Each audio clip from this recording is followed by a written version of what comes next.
the heck are you folks? I'm Fastidious. Welcome to the channel. Let's get right into it because we got big news this morning in Watcher of Realms. They have officially announced the upcoming Halloween event. There are a ton of freebies in this event, and most importantly, they chose to do the very player-friendly thing, which is announcing all the Halloween banners early. So we already know the banners we're getting this weekend because they showed up in the event calendar. We can talk about that in one moment.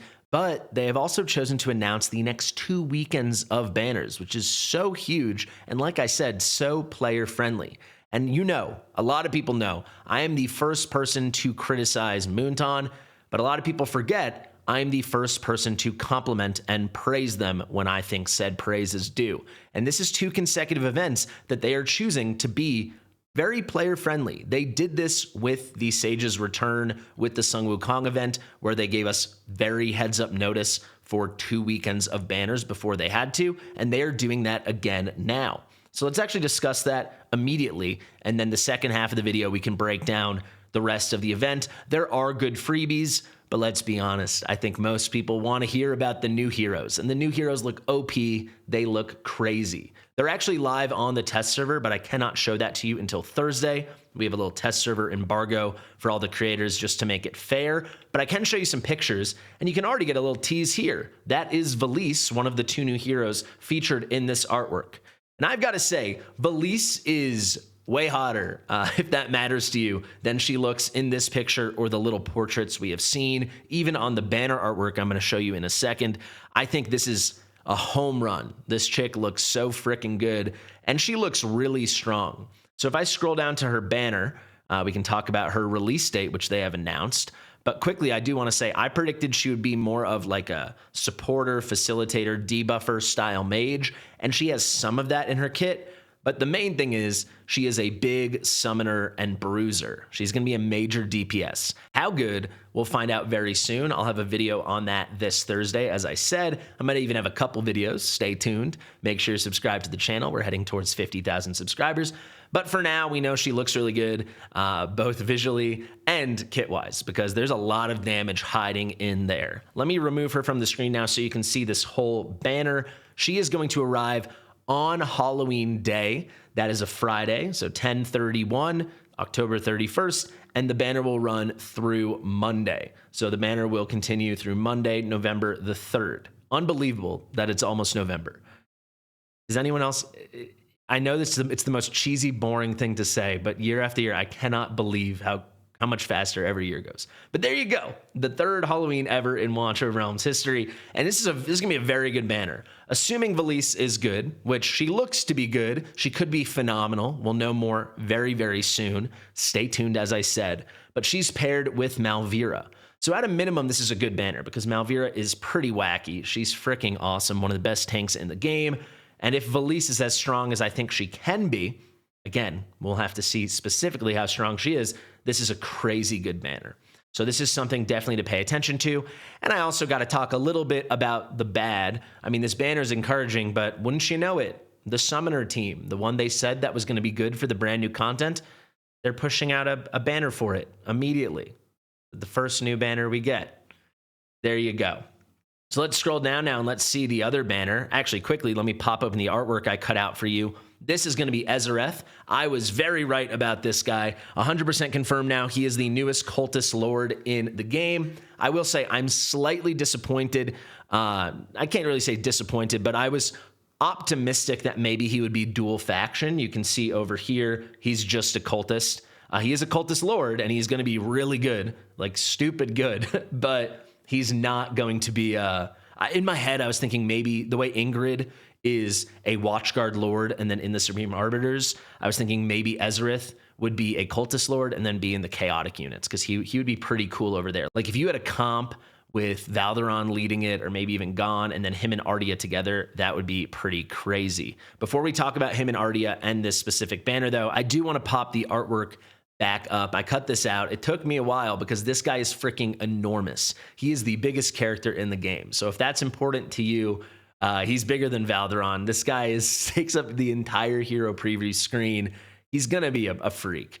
He also, I can't really speak to the kit, but what I will tell you is he's so insanely obviously blatantly designed for Matrix.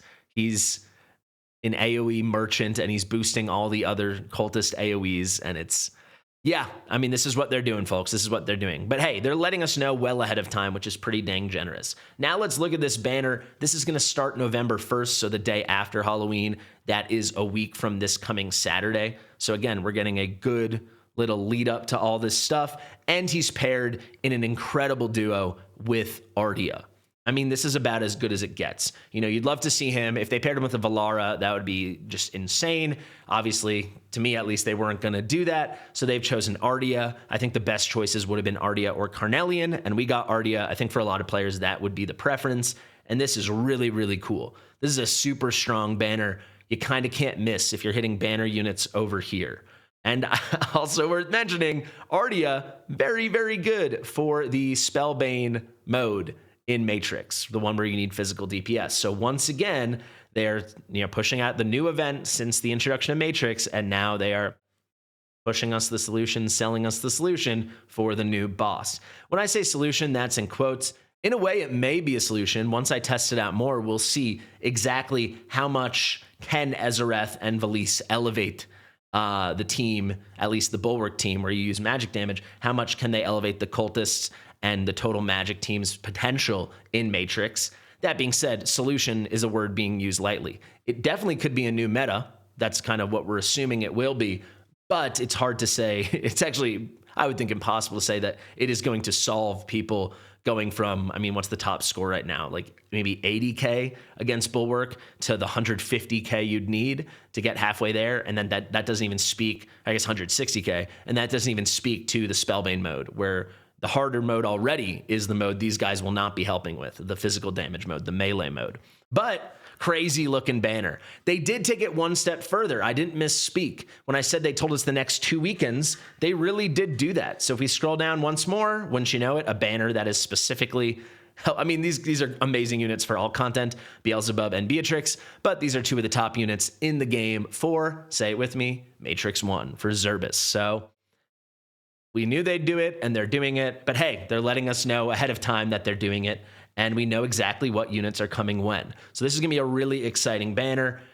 I would love to go in on this banner. I think it's TBD exactly how strong Velisse is, but stay tuned to the channel. Over the next several days, we'll have a lot of answers about how to prioritize. Another thing they are confirming here, guys, is we know this weekend there's no limited banner. We know next weekend there'll be no limited banner. And then we know the following weekend, the Beelzebub Beatrix weekend, which, by the way, will kick off on November the 7th, 11/7, or 7/11, depending on where you live.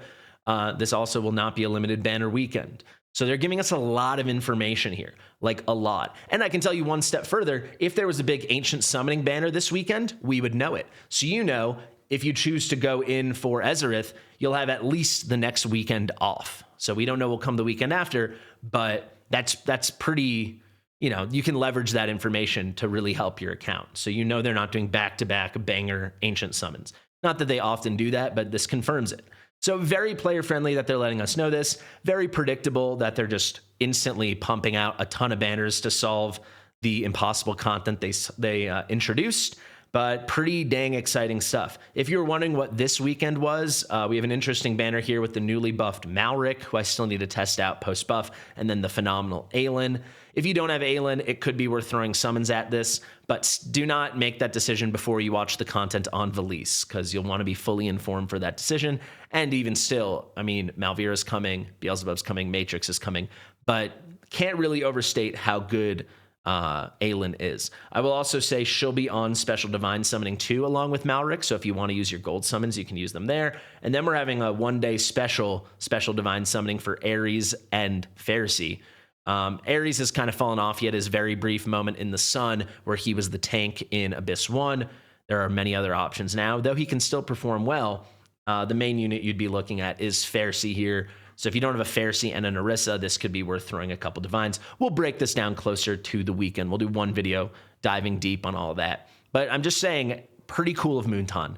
And it's maybe officially turned a new leaf, right? 2 consecutive events. They've told us, they've informed us of the big rollout of multiple banners at a time. We're getting 3 weeks of information here. We know what's coming this weekend, and they're telling us the next 2 weekends. We like that a lot. The final thing I want to say before we break down the rest of this event, I might make a whole video on this, so let me know in the comments if you made it to this point and you are interested in what I'm saying and you want to know more, if it's worth the whole video. But in 30 seconds, I just want to say, people have come at me for being too negative about Matrix and saying that it's like whining and I'm just upset that we can't beat it. And there's truth in that, but I'm not upset that like I can't beat it or you can't beat it. I'm upset that it's impossible to beat. Currently, if you were on the test server with everything A5 with 10 billion gold and every gem in the world, which is pretty close to what we already have, it cannot be solved. It is unbeatable content with the current tools provided to us in the game. And that's why I'm so disturbed by them introducing that, where clearly their plan is to slowly roll out banner after banner, and then maybe in a couple months, a new system, the way we got gems for Abyss, to solve it. But remember, with Abyss, people did solve it with every tool we had in the game upon release of Abyss. APOC was solved the first week by normal players on the global server with in-game tools. They released the Matrix content in a state that wasn't even close to being solved by anything that existed in the game. And I just think that's a really poor precedent to set. So yes, maybe Ezareth will step in and he's going to shoot the scores through the roof. But is that a good thing? No, right? Like that we need to have some crazy new power creep unit that most people aren't going to get, and that's how we start to solve it. And then we chip away at it with banner after banner over several months, and then maybe some new gear system or level up system or whatever. To me, that's bad. So yeah, if you want only positivity ever in your content, this will never be the channel for you. And it never has. From day one, I've always said all the stuff I love about this game. Anyone who doesn't think I love this game is crazy, but then I say all the stuff that I think is problematic. And sometimes it falls on deaf ears, and other times here on this channel and also the community as a whole, we impart meaningful change upon the game. And that's what's so fun about playing Watcher of Realms and covering Watcher of Realms. All right, here we go. The Enigmatic Shadow Challenge. So I don't really get what this is. I'm thinking maybe it's like we just get quests and we get things proposed to us, or maybe they're just describing the entire event. They don't give many specifics, but they do tell us one thing, that you can earn mischief hats. So Enigmatic Shadow Challenge might be actual content we get to do. It might just be like content where it's like, hey, to unlock this picture frame and this pumpkin guy, or if that's even a thing, you got to go do AMR this many times and gear raid this many times, or it's real content and we go in. I would think probably not, otherwise they would show us a map, but hey, it's certainly something. And as you'll see as we scroll down, there's a lot of cool stuff. So we know that the premium currency for the shadow shop, that's the event shop, is going to be mischief hats. If I quickly scroll down here to the daily login rewards, those are somewhere down here. You can see we also get those through daily login. These are what they're going to look like. But yeah, they'll be used in the shop, and the shop looks pretty good. It's not like a mind-blowing shop. We don't get a new skin. We don't get a new emote. We don't get a new avatar or border, but you have your choice once you unlock these things from the shop of, your pick of the litter of the options they give you, which they do preview right below this. If you already have all of them, I believe you'll get 3 ancient summoning crystals. So if you're like me and you buy all these, it'll be 9 ancient summons. So that's actually kind of hyped up. I think even if you don't have all of them, you can opt to not claim and to get the ancients, but I can't say that for sure. They have gear recasting hammers, which is a phenomenal reward.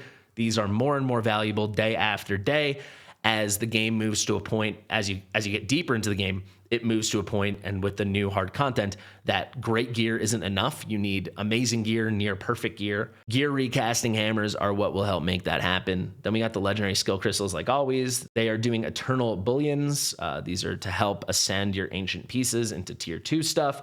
Pretty cool, but I will say the value of these has dropped off a cliff.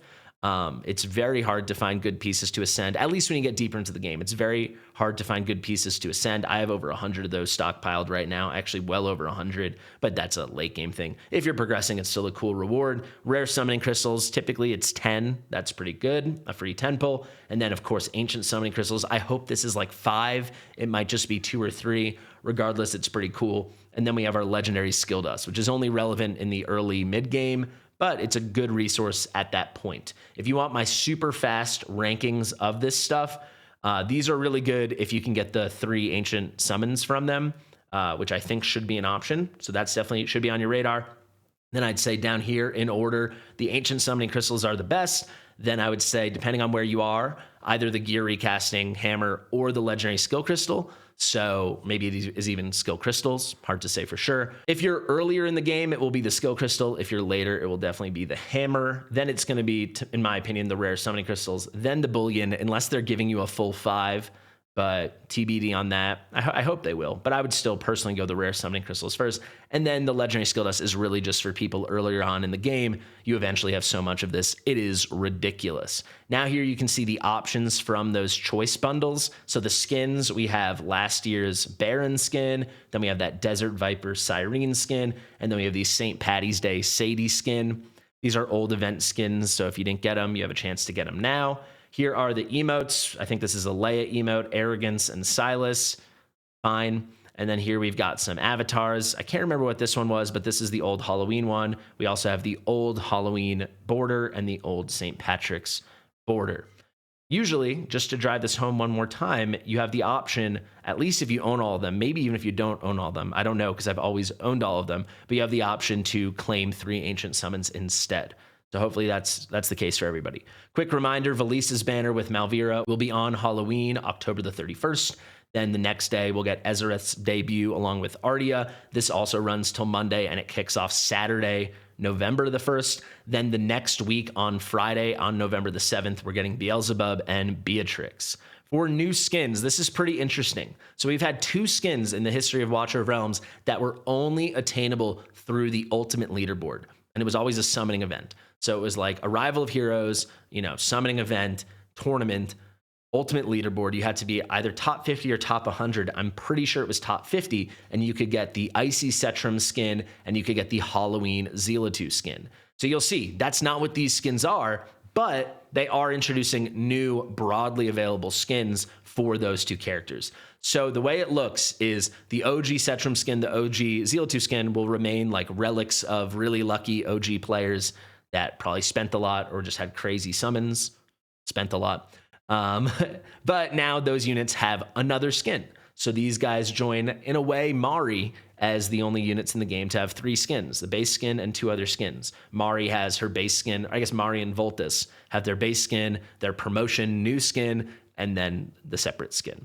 So pretty cool. The Cetrum skin looks phenomenal. And honestly, Zeal2 out here looking fine. So wish Zeal2 is more relevant, but maybe she'll get a buff or a little glow up one day. Now, here are all the other ways you can get rewards.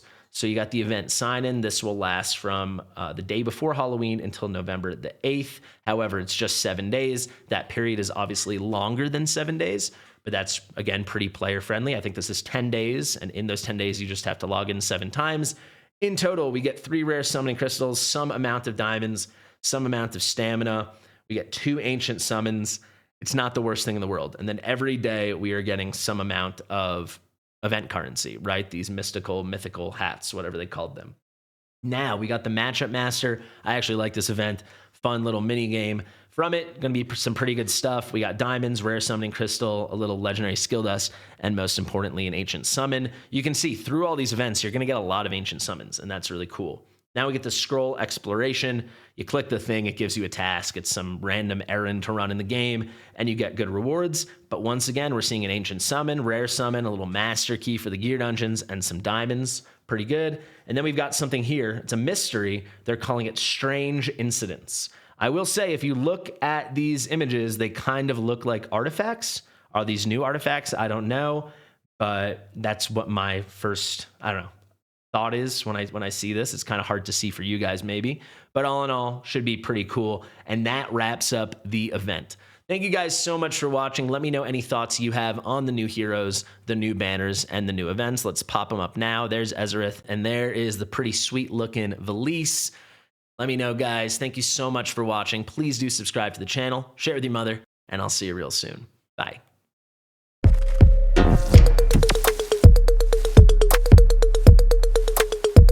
Fastidious.